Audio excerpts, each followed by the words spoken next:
Friends, welcome to my channel mathematics Mantra. Sorry भाई, कई दिन वीडियो अपलोड नहीं हो पाई, तबीयत काफ़ी ख़राब चल रही थी, तो इसलिए आज हम स्टार्ट कर रहे हैं नए टॉपिक के साथ। पिछले वाला टॉपिक हमारा कंप्लीट हो चुका है, थोड़ा सा वेट कीजिए। क्वेश्चन की हम एक सीरीज़ लेके आएंगे, थोड़ा सा सेटअप चाहिए, तो सोच रहे हैं कि थोड़ा ऐसे हो कि आपको कंटिन्यू बोर्ड पे क्वेश्चन ना करवाने पड़े।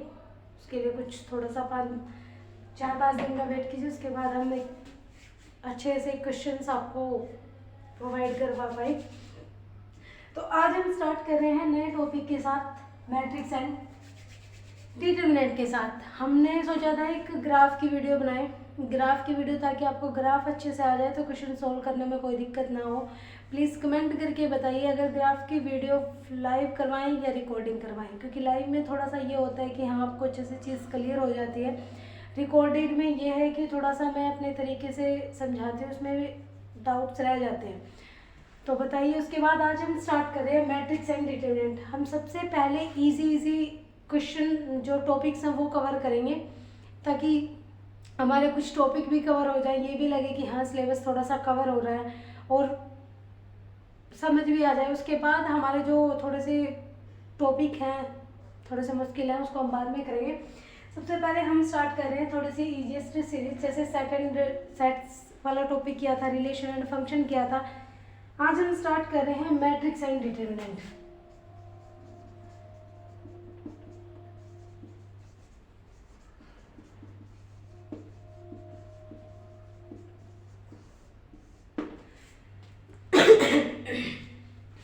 आपका ज़्यादा मतलब वही सब चीज़ें रिपीट करके टाइम वेस्ट नहीं करूँगी, थोड़ा सा ओवरव्यू दूंगी, और जो कुछ चीज़ नहीं होगी वो बताऊंगी मैट्रिक्स के अंदर और डिटरमिनेंट के अंदर। मैट्रिक्स सबने पढ़ा होगा। मैट्रिक्स क्या होता है? जो आपके पास नंबर्स होते हैं, नंबर्स का आपको एक अरेंजमेंट करना होता है, वो डिपेंड करता है कि आप उस अरेंजमेंट को किस फॉर्म में करें। सपोज कीजिए आपके पास नंबर ऑफ एलिमेंट है, नंबर ऑफ एलिमेंट्स, जो आपके नंबर ऑफ एलिमेंट्स हैं वो मैटर करते हैं कि आपके कहाँ से बिलोंग कर रहे हैं। मैट्रिक्स हमने पढ़ा है कि मैट्रिक्स बनाने के लिए जो आपके एलिमेंट है वो बिलोंग करते हैं नेचुरल नंबर के सेट से, रियल नंबर के सेट से, या फिर रैशनल नंबर्स के सेट से, या फिर इंटीजर्स के सेट से। एलिमेंट जहाँ से भी आते हैं आपकी मैट्रिक्स उसी तरह की बन जाती है। मतलब अगर आपके एलिमेंट रियल नंबर्स के सेट से है तो इसका मतलब आपकी मैट्रिक्स कैसे कहलाती है? रियल मैट्रिक्स कहलाती है। नेचुरल से आ रहे हैं तो नेचुरल मैट्रिक्स है, रैशनल से आ रहे हैं तो रैशनल मैट्रिक्स है, इंटीजर से आ रहे हैं तो इंटीजर मैट्रिक्स है। मैट्रिक्स के अंदर आपके पास क्या लिखते हो? जो नंबर ऑफ एलिमेंट्स होते हैं, नंबर ऑफ एलिमेंट्स का क्या करते हो? Rectangular arrangement.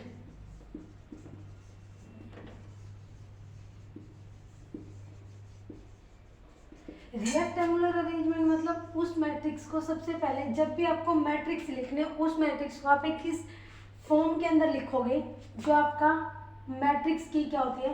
रिप्रेजेंटेशन। मतलब डिनोट करते हो आप मैट्रिक्स को किसकी फॉर्म से? इसकी फॉर्म से। मतलब यहाँ पे आपके जो एलिमेंट थे उसको पुट करते हैं यहाँ पे A11, A12, A13, A21, A22, A23, A31, A32, A33। मतलब जब भी आप एक एलिमेंट्स थे, सपोज करो आपके पास 9 एलिमेंट थे, उस 9 एलिमेंट्स का आपको एक अरेंजमेंट करना। आप लिख कैसे सकते हो? आपके पास ऑप्शंस है, चॉइसेस हैं, आप किसी तरह भी अरेंजमेंट कर सकते हो। आपने कैसे किया कि भाई तीन एलिमेंट लिखे, 3 रो वाइज, मतलब 3 ऐसे लिखे और 3 ऐसे लिखे। तो इसको लिखने के लिए मैथ्स की फॉर्म में बोलते क्या? जब आप एलिमेंट्स को इस फॉर्म में लिखते हो, हॉरिजॉन्टल लिखते हो, तो वो आपकी क्या कहलाती है? नंबर ऑफ रोज कहलाती है। और जब आप एलिमेंट्स को इस फॉर्म में लिखते हो तो ये आपके पास क्या कहलाते हैं? ये आपकी क्या होती है? रोज। और जितनी आपने अरेंजमेंट की है, मतलब यहाँ पे कितनी थी? 3 थी, तो इसका मतलब यहाँ पे नंबर ऑफ रोज मतलब कितनी होगी आपकी? 3।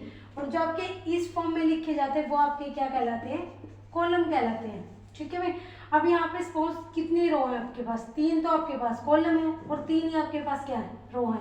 तो इसका मतलब यहाँ पे आपको रिप्रेजेंटेशन देनी होती है कि आपके पास कितने नंबर्स ऑफ रो हैं और कितने नंबर्स ऑफ कॉलम है। इसका मतलब 3 × 3। जब आप यहाँ पे अगर मैं जनरल किसकी बात करूं, आपके पास m n एलिमेंट्स हैं, मतलब कितने एलिमेंट है, m इंटू n एलिमेंट है, m n एलिमेंट, उसका अरेंजमेंट किया आपने, कितनी रोज बना दी उसकी, a11 से लेके a1n तक, और यहाँ पे आपने अरेंजमेंट किया m1 से लेके amn तक, इसका मतलब कितनी रोज हैं, m, और कॉलम कितने आपके, n, m cross n, this is called the order of the matrix, क्या कहलाती है, ऑर्डर ऑफ द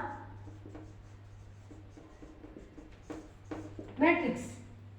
ठीक है भाई, अब आपके पास चॉइसेस होती हैं, जो मैट्रिक्स है वो आपने पढ़ा होगा कितनी तरह की होती है, मतलब रो रेक्टेंगुलर होती है, स्क्वायर होती है, कैसी होती है, वो आपके पास जो मैट्रिक्स होती है उसको लिखने के लिए, जो मैट्रिक्स होती है, अगर आपका जो ऑर्डर है, मतलब ये आपकी सबसे पहले, अगर आपके पास नंबर ऑफ रोज कितनी हो, नंबर ऑफ रोज 1 हो, और नंबर ऑफ कॉलम कितने हो, कितने भी हो सकते हैं n, मतलब 1 क्रॉस n ऑर्डर की मैट्रिक्स हो, this matrix is called the row vector या फिर रो मैट्रिक्स। सिमिलरली अगर हम इसको एक कॉलम की फॉर्म में लेके जाए, कॉलम कितना हो, 1 हो, और लेकिन रो कितनी हो, कितनी भी हो सकती है, this matrix is called the column vector. ठीक है भाई, अब हम बात करते हैं कि मैट्रिक्स स्क्वायर कब होती है, रेक्टेंगुलर कब होती है। स्क्वायर और रेक्टेंगुलर के अंदर हमें सिर्फ एक ही चीज चेक करनी होती है, जब आपके पास जो अपनी मैट्रिक्स थी m क्रॉस n, अगर order of the matrix, order of matrix किसे कहते हैं, जो आपके पास नंबर ऑफ रो होती है और नंबर ऑफ कॉलम होती है, ये आपके पास क्या होती है, ऑर्डर ऑफ मैट्रिक्स। आपने साइज ऑफ मैट्रिक्स भी पढ़ा होगा, ऑर्डर ऑफ मैट्रिक्स में और साइज ऑफ मैट्रिक्स में क्या डिफरेंस होता है, अगर होता है तो प्लीज कमेंट करके बताइए। उसके बाद आपने क्या कहा कि कोई भी मैट्रिक्स रेक्टेंगुलर कब होती है, रेक्टेंगुलर मैट्रिक्स वो होती है जब आपके पास number of row number of column के इक्वल नहीं होती, वो मैट्रिक्स आपकी कैसी होती है, रेक्टेंगुलर मैट्रिक्स। और जब आपकी number of row number of column के इक्वल हो जाती है, वो मैट्रिक्स आपकी कैसी कहलाती है, स्क्वायर मैट्रिक्स कहलाती है। कुछ एक बेसिक्स मैट्रिक्स हम वो बता देते हैं, फिर उसके बाद जिस बेस पे क्वेश्चन बनते हैं हम उस टाइप्स की फॉर्मूला या उस टाइप्स की जो ट्रिक्स होती है उसके बारे में पढ़ेंगे।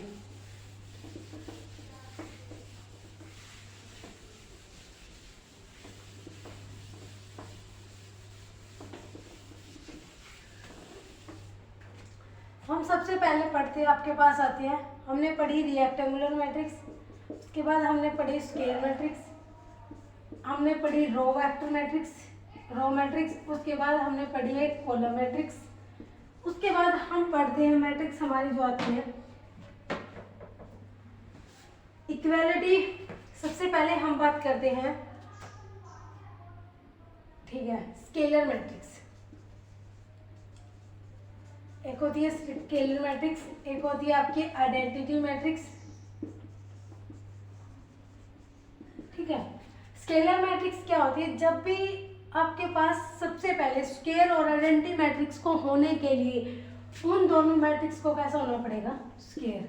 स्क्वायर मतलब number of row number of column के इक्वल होनी चाहिए, मतलब कोई भी एक स्क्वायर मैट्रिक्स हो ऑर्डर m की या फिर ऑर्डर n की, तो आपको क्या करना है, m क्रॉस n ऑर्डर की कोई भी मैट्रिक्स है, उससे पहले हमें क्या पता है कि जो मैट्रिक्स होती है, मैट्रिक्स के अंदर आप एलिमेंट लिखते हो a11 a12 a13 a21 a22 a23 a31 a32 a33। जो आपके पास ये वाले एलिमेंट होते हैं, आपके पास एक ये होता है एक ये होता है, किसी भी मैट्रिक्स के पास हमेशा 3 डायगोनल होते हैं। मतलब अगर आपसे पूछा जाए ट्राई डायगोनल मैट्रिक्स कौन सी होगी, सबसे पहले ट्राई डायगोनल मैट्रिक्स सिर्फ स्क्वायर मैट्रिक्स ट्राई डायगोनल होगी, this diagonal is called the principal diagonal. इस डायगोनल को हम क्या कहते हैं, प्रिंसिपल डायगोनल। ये आपका क्या कहलाता है, सुपर डायगोनल, और ये आपका क्या कहलाता है, सब डायगोनल। ठीक है भाई, उसके बाद अगर हमसे पूछा जाए डायगोनल मैट्रिक्स, सबसे पहले हमें क्या पता होना चाहिए, डायगोनल मैट्रिक्स क्या होती है। डायगोनल मैट्रिक्स वो मैट्रिक्स होती है जिसके ऊपर सिर्फ principal diagonal element non zero हो, बाकी अदर एलिमेंट सारे के सारे कैसे हो जाए, जीरो हो जाए। This matrix is called the diagonal matrix. मतलब ये element A11, A22, A33, other सारे एलिमेंट आपके कैसे हैं, जीरो, तो ये मैट्रिक्स आपकी कैसी मैट्रिक्स होगी, डायगोनल मैट्रिक्स होगी। अब हम बात करते हैं ये मैट्रिक्स स्केलर मैट्रिक्स कब होगी। ये मैट्रिक्स पहली बात तो डायगोनल है, डायगोनल के साथ ये मैट्रिक्स आपकी स्केलर मैट्रिक्स कब बनेगी, इफ अगर आपके A11, A22 और A33 डायगोनल एलिमेंट सारे के सारे इक्वल हो जाएं, तीनों के तीनों एलिमेंट किसके इक्वल हो जाए, किसी भी एक कांस्टेंट नंबर के इक्वल हो जाए, मतलब तीनों की वैल्यू सेम हो यहाँ पे, तो वो मैट्रिक्स आपकी कैसी कहलाएगी, स्केलर मैट्रिक्स। आइडेंटिटी मैट्रिक्स क्या होगी, अगर ये सारे के सारे डायगोनल एलिमेंट किसके इक्वल हो जाए, 1 के इक्वल हो जाए, तो this matrix is called the identity matrix हो जाएगी। उसके बाद हम पढ़ते हैं इसको, भैया आइडेंटिटी मैट्रिक्स होती है, इसको हम यूनिट मैट्रिक्स भी बोलते हैं। आइडेंटिटी मैट्रिक्स को क्या बोलते हैं, यूनिट मैट्रिक्स की बोलते हैं। उसके बाद हमारे पास आती है एक और, जो 2-3 टाइप्स और है मैट्रिक्स की, वो पढ़ लीजिए। उसके बाद हमें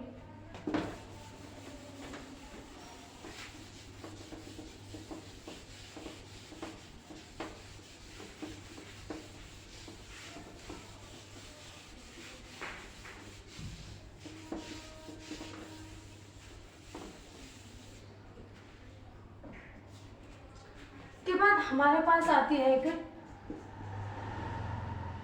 triangular matrix.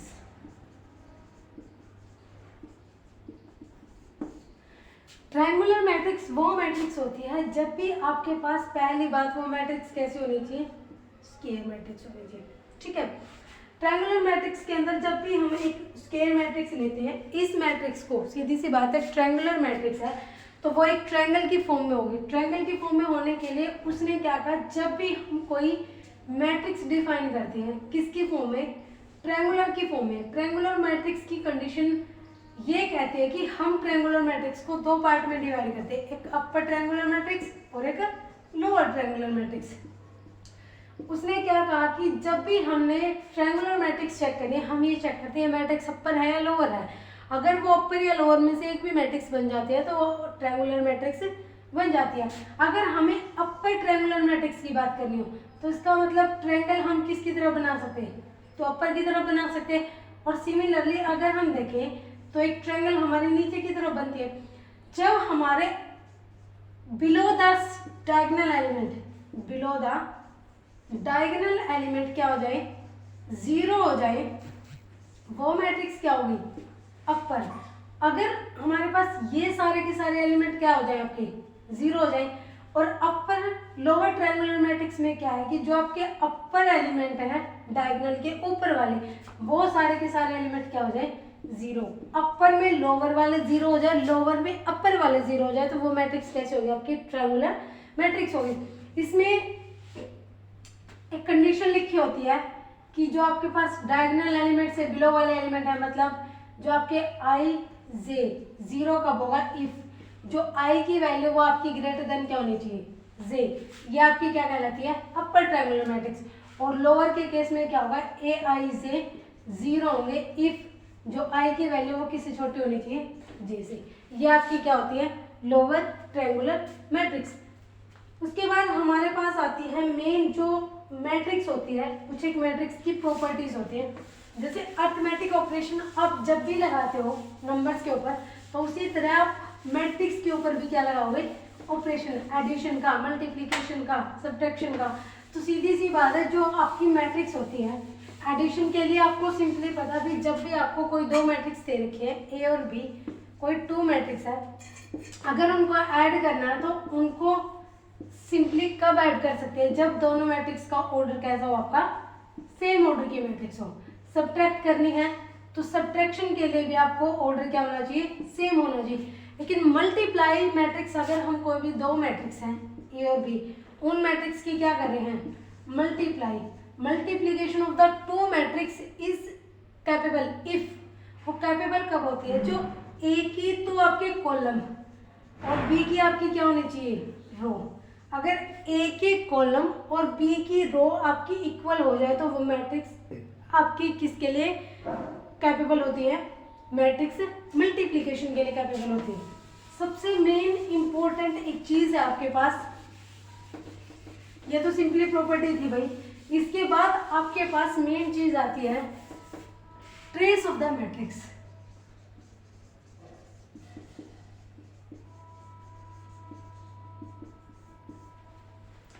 Trace of the matrix, trace of the matrix क्या कह रहा था आपके पास, जब भी आपके पास कोई मैट्रिक्स है, पहली बात ट्रेस आप सिर्फ किस मैट्रिक्स का निकाल सकते हो, वो मैट्रिक्स कैसी होनी चाहिए, स्क्वायर। अगर वो मैट्रिक्स स्क्वायर है तो आप उसका ट्रेस ऑफ द मैट्रिक्स निकाल सकते हैं, अदरवाइज आप नहीं निकाल सकते।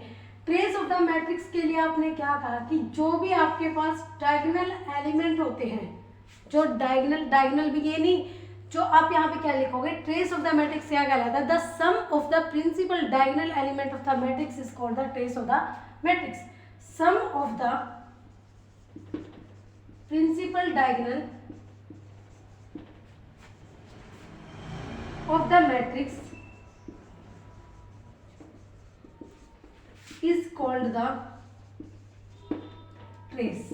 ठीक है, ट्रेस को लिखते कैसे, ट्रेस की लिखने की जनरल प्रॉपर्टी, ट्रेस आपके पास क्या होता है, ट्रेस को लिखते हो आप ट्रेस ऑफ द मैट्रिक्स से या फिर ट्रेस ऑफ ए से लिखते हो, ये आपकी दोनों क्या होती है, ट्रेस ऑफ द मैट्रिक्स की प्रॉपर्टी कहलाते हैं। उसके बाद आपने क्या लिखा कि ट्रेस क्या होता है, आपके पास sum of diagonal element of the matrix, जितने ऑर्डर की मैट्रिक्स है, ऑर्डर के या एन ऑर्डर की, उन सारे के सारे डायगोनल एलिमेंट्स का सम आपका क्या कहलाएगा, trace of the matrix.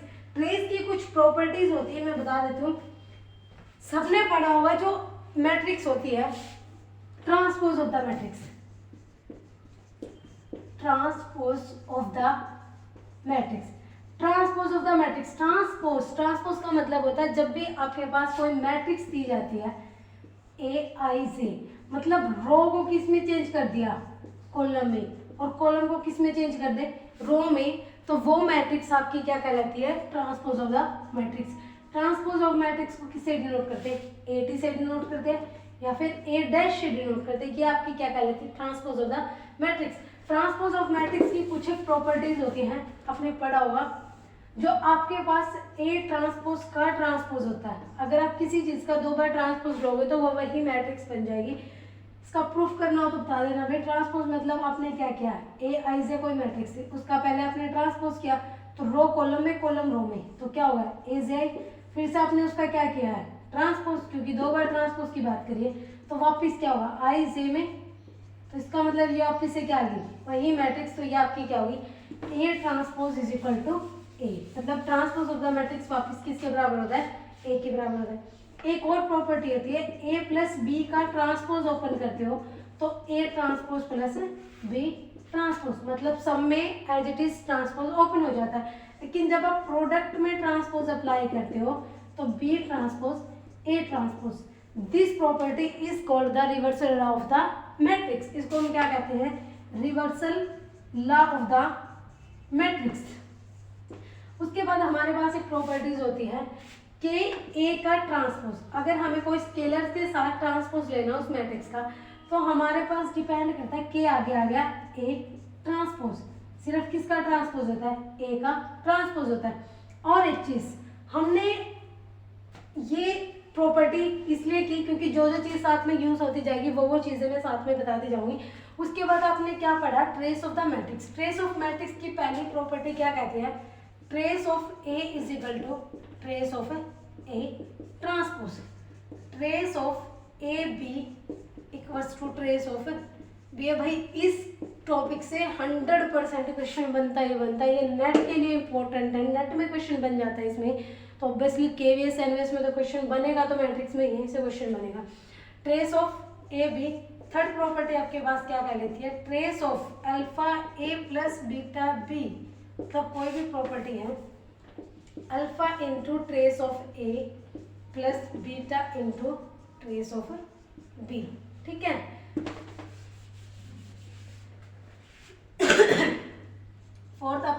Property कहलाती है ट्रेस ऑफ के ए, के बाहर आ गया, ट्रेस ऑफ ए। ये 4 प्रॉपर्टी कर लेना, यहाँ से मोस्टली क्वेश्चन सोल्व हो जाते हैं इसके। ट्रेस ऑफ ए, आपने जब ट्रेस निकाला किसका, किसी मैट्रिक्स का, और ट्रेस ऑफ ए ट्रांसपोज, इस मैट्रिक्स का जब आप ट्रांसपोज करोगे तो रो से कॉलम वापस वही चीज, डायगोनल तो चेंज नहीं होते, एज इट इज रहेंगे। इसका मतलब चाहे आप ए मैट्रिक्स का ट्रेस निकालो या फिर ए ट्रांसपोज का ट्रेस निकालो, दोनों का ट्रेस आपका क्या रहता है, इक्वल रहता है। ट्रेस ऑफ ए बी और ट्रेस ऑफ बी ए दोनों आपके क्या कहलाते हैं, trace of A B is equal to trace of B A के इक्वल होता है। ये चीज आपकी प्रोडक्ट ऑफ मल्टीप्लीकेशन, मतलब जब आप प्रोडक्ट ऑफ 2 मैट्रिक्स की मल्टीप्लाई करते हो तो वो वैलिड होनी चाहिए, जब भी आपकी trace of A B is equal to trace of B A के बराबर होगा। अगर आपने ट्रेस ऑफ के ए की बात करी, के इंटू ए इंटू ट्रेस की बात करी, तो के है जो कॉन्स्टेंट है वो आपका ट्रेस से क्या आ जाएगा बाहर, इंटू ट्रेस ऑफ ए के इक्वल हो जाएगा। Trace of alpha A plus beta B किसके इक्वल होता है, तो ये आपकी, इसको हम बोलते हैं लीनियर ट्रांसफॉर्मेशन। या फिर ये चीज़ ना पढ़ने की बजाय इसे याद ऐसे कर लो भाई, जब भी आप किसी कांस्टेंट से मल्टीप्लाई करते हो तो कांस्टेंट बाहर आ जाता है, ट्रेस ऑफ ए हो जाता है, प्लस में बीटा बाहर आ गया, ट्रेस ऑफ बी हो गया। तो ये नहीं है कि सिंगल के लिए होता है, ये चाहे कितने भी नंबर हो जाए n टर्म्स के लिए आप ट्रेस को हमेशा लीनियरली प्रॉपर्टी अप्लाई कर सकते हो। ये थी आपकी ट्रेस की प्रॉपर्टीज। उसके बाद आपके पास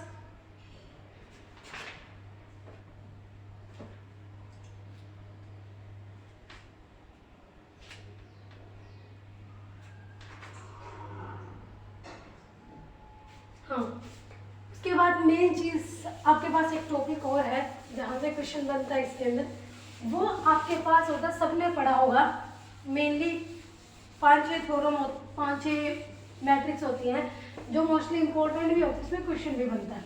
वो बेसिक्स बता देते हैं, जब भी क्वेश्चन में यूज होंगे तो क्वेश्चन में उसके साथ सारी की सारी प्रॉपर्टी बता दी जाएगी। सबसे पहले आपके पास आती है सिमेट्रिक मैट्रिक्स और स्क्यू सिमेट्रिक मैट्रिक्स। उसके बाद आपने पढ़ा होगा ग्रेजुएशन में ऑर्थोगोनल मैट्रिक्स, यूनिटरी मैट्रिक्स। उसके बाद एक होती है आपके पास नीलपोटेंट मैट्रिक्स। उसके बाद एक आपके पास आती है आइडेंपोटेंट मैट्रिक्स, इनवैल्यूएटिव मैट्रिक्स। ये 7 मैट्रिक्स होती हैं, तो ये आप अच्छे से पढ़िए ताकि क्वेश्चन आपका, सबसे पहले आपके पास होती है सिमेट्रिक मैट्रिक्स। उसके बाद सेकंड आपके पास होती है स्क्यू सिमेट्रिक मैट्रिक्स। उसके बाद थर्ड आपके पास होती है ऑर्थोगोनल मैट्रिक्स। फोर्थ आपके पास होती है यूनिटरी मैट्रिक्स। उसके बाद फिफ्थ आपके पास आती है नीलपोटेंट मैट्रिक्स। सिक्स आपके पास आती है इनवॉल्यूटरी मैट्रिक्स। सेवंथ आपके पास आती है आइडेंपोटेंट मैट्रिक्स।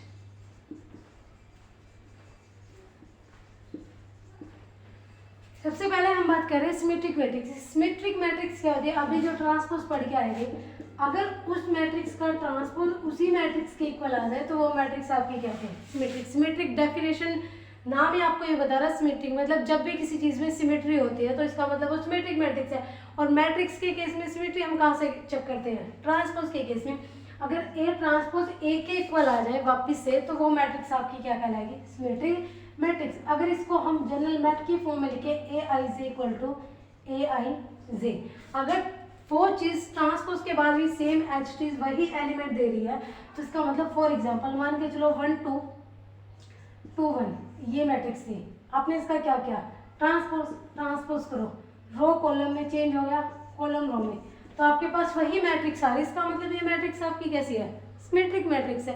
उसके बाद आपके पास आती है skew symmetric matrix. Skew symmetric matrix वो मैट्रिक्स होती है जब आप इस मैट्रिक्स का ट्रांसपोज लेते हो तो वो अपने साथ कुछ और एक्स्ट्रा प्रॉपर्टी लेके आ जाती है, वो कैसी मैट्रिक्स हो जाती है, स्क्यू सिमेट्रिक। मतलब A transpose is equal to minus of A, मतलब वो मैट्रिक्स अपने साथ एक नेगेटिव साइन क्रिएट करके ले आई, तो वो मैट्रिक्स कैसे होगी, स्क्यू सिमेट्रिक मैट्रिक्स। मतलब जब भी आपने एलिमेंट लिया ए आई जे इक्वल टू ए जे आई तो उसके आगे कैसा साइन आ गया, माइनस का साइन, तो वो कैसी मैट्रिक्स होगी, स्क्यू सिमेट्रिक। मतलब कि 1 2 -2 1, तो ये मैट्रिक्स थी, इसमें क्या होगा 1 -2 2 1। अब इसमें से माइनस कॉमन ले लो, 1 2 -2 सॉरी भाई माइनस कॉमन लेंगे तो सबके साथ माइनस आएगा। अगर मैं इसकी बात करूँ, पहली बात स्क्यू सिमेट्रिक मैट्रिक्स या डायगोनल एलिमेंट हमेशा कैसे होते हैं, जीरो होते हैं। पहले वो प्रॉपर्टी प्रूव कर दे। एक सबसे मोस्ट इंपॉर्टेंट प्रॉपर्टी होती है जो स्क्यू सिमेट्रिक मैट्रिक्स होती है, उसके डायगोनल एलिमेंट ऑलवेज कैसे होते हैं, जीरो। अगर हम ऑड ऑर्डर की बात करें तो डिटर्मिनेंट के केस में डिटर्मिनेंट की property A I I is equal to minus A I I. Diagonal की बात करें तो इसको इधर ले आओ, ए आई आई प्लस में A I I is equal to क्या होगा, zero. Two A I is equal to zero, A I I is equal to zero. इसका मतलब जो स्क्यू सिमेट्रिक मैट्रिक्स होते हैं उसके डायगोनल एलिमेंट ऑलवेज कैसे होते हैं, जीरो। एक सबसे मेन पहचान स्क्यू सिमेट्रिक मैट्रिक्स की, सबसे पहले ये चेक कर लो कोई उसके डायगोनल एलिमेंट जीरो है, नॉन जीरो। नॉन जीरो है तो इसका मतलब वो कभी स्क्यू सिमेट्रिक मैट्रिक्स नहीं हो सकती। अगर जीरो है तो हम आगे की प्रॉपर्टी चेक करेंगे। उसके बाद हमारे पास तीसरी मैट्रिक्स आती है। अगर हम स्क्यू सिमेट्रिक की मैट्रिक्स की कोई भी एग्जांपल ले लो, सपोज करो A B minus B C, मतलब ये एलिमेंट एक दूसरे के कैसे होने चाहिए, नेगेटिव ऑफ साइन, तो वो मैट्रिक्स आपकी कैसी कहलाएगी, स्क्यू सिमेट्रिक मैट्रिक्स। उसके बाद हम बात करते हैं किसकी, ऑर्थोगोनल मैट्रिक्स की। ऑर्थोगोनल मैट्रिक्स क्या होती है, जब भी हम कोई मैट्रिक्स लेते हैं ए और साथ में किससे मल्टीप्लाई करते हैं, उसके ट्रांसपोज ऑफ मैट्रिक्स की, तो वो हमें क्या दे दे, आइडेंटिटी मैट्रिक्स।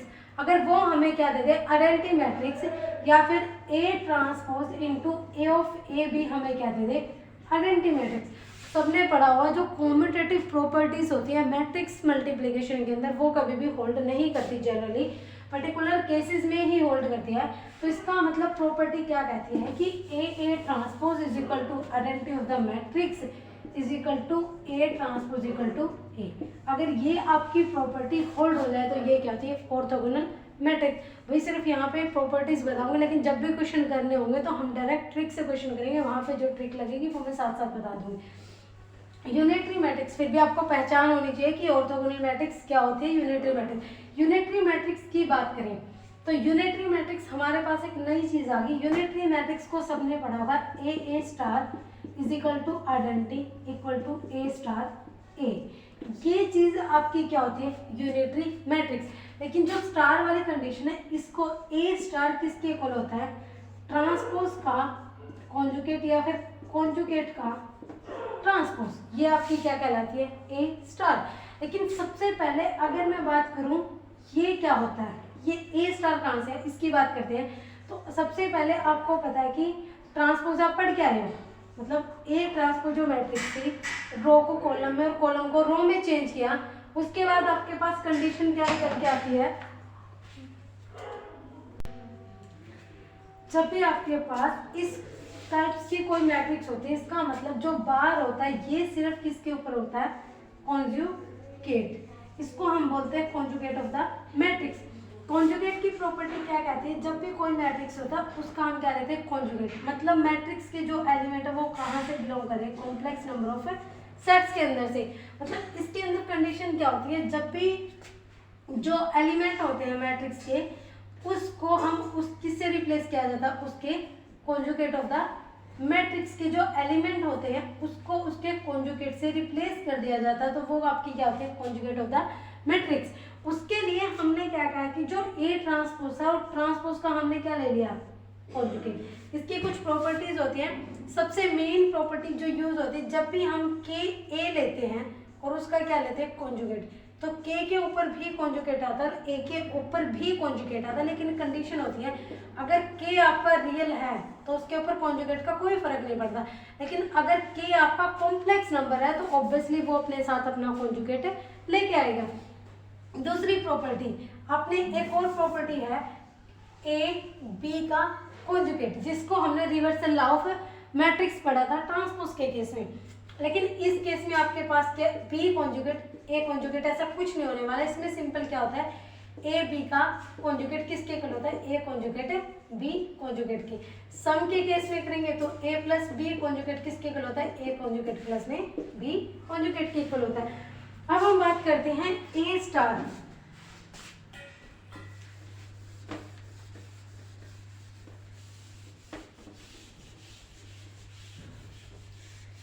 अब हमारे पास एक टाइप्स और आ गई हर्मिशियन मैट्रिक्स और स्क्यू हर्मिशियन मैट्रिक्स, ठीक है। उसके बाद हमने मान लो यहाँ पे एक पढ़ी हर्मिशियन मैट्रिक्स। हर्मिशियन मैट्रिक्स क्या होती है कि जब भी आप A is equal to A star करते हो तो ये सिमेट्रिक को ही एक्सटेंड किया जाता है, लेकिन इसमें साथ में क्या इंक्लूड कर दिया जाता है, कॉन्जुगेट। अगर A equal to A star है तो ये मैट्रिक्स आपकी क्या होगी, हर्मिशियन मैट्रिक्स। लेकिन कंडीशन क्या आ जाती है कि जो आपके एलिमेंट होते हैं वो कहाँ से बिलोंग करने चाहिए, कॉम्प्लेक्स नंबर्स ऑफ सेट्स के अंदर से। और अगर हम बात करें किसकी, स्क्यू हर्मिशियन मैट्रिक्स की, स्क्यू हर्मिशियन मैट्रिक्स क्या कहलाती है, अगर A equal to minus of A star, मतलब A star is equal to minus of A के इक्वल आ जाए तो वो मैट्रिक्स आपकी क्या होती है, स्क्यू हर्मिशियन मैट्रिक्स। अब हम बात कर रहे थे यूनिटरी मैट्रिक्स। यूनिटरी मैट्रिक्स आपकी क्या हुई, A star is equal to A star A के इक्वल आ जाए तो वो मैट्रिक्स आपकी कैसी मैट्रिक्स हो जाएगी, यूनिटरी मैट्रिक्स हो जाएगी। उसके बाद हम चलते हैं नीलपोटेंट मैट्रिक्स के ऊपर। नीलपोटेंट मैट्रिक्स आपकी क्या मैट्रिक्स होती है कि वो मैट्रिक्स जिसकी हम कुछ पावर करें, पावर मतलब पॉजिटिव इंटीग्रल पावर। पहली बात, पॉजिटिव इंटीग्रल पावर हम हमेशा एक स्क्वायर मैट्रिक्स के कर सकते हैं। सपोज कीजिए कि आपके पास एक कोई भी मैट्रिक्स है 1 0 0 1, ठीक है, 1 0 0 ये कोई मैट्रिक्स है। आपको इसकी पॉजिटिव इंटीग्रल पावर करना है। पॉजिटिव इंटीग्रल पावर का मतलब ये नहीं होता कि एलिमेंट का स्क्वायर कर दो, नहीं। जब भी आपको एक पॉजिटिव इंटीग्रल पावर की बात करनी है तो इसका मतलब उस मैट्रिक्स के आपको 2 बार मल्टीप्लाई करने हैं with rule of the multiplication, जो आपका रूल ऑफ मैट्रिक्स मल्टीप्लिकेशन होता है उसके हिसाब से। अब हमने इस मैट्रिक्स की क्या करी, मल्टीप्लाई। अब ये मैट्रिक्स की जब भी हम मल्टीप्लाई करते हैं तो इस केस में यहाँ पे 0, यहाँ पे 1, यहाँ पे 0 कर लो, यहाँ पे 1। तो इस केस के अंदर जब भी हम मैट्रिक्स मल्टीप्लिकेशन करेंगे तो फर्स्ट रो के फर्स्ट कॉलम के साथ मल्टीप्लाई करी 0, इसकी इसके साथ 0, सेकंड के साथ 0, थर्ड के साथ 0। मतलब हमने A की पावर 2 टाइम मल्टीप्लाई की, मतलब A इंटू A, तो आपको क्या मिल गया, 0। तो इस चीज को इस केस में नीलपोटेंट मैट्रिक्स क्या हुई कि जब भी हम किसी मैट्रिक्स के पॉजिटिव इंटीग्रल पावर मतलब एक लीस्ट पॉजिटिव पावर करें और उसकी पावर करने पर हमें क्या मिल जाए कि 0 मैट्रिक्स मिल जाए जिसके all elements are 0 is called the 0 matrix. तो वो मैट्रिक्स आपकी कैसे हो जाती है, नीलपोटेंट मैट्रिक्स।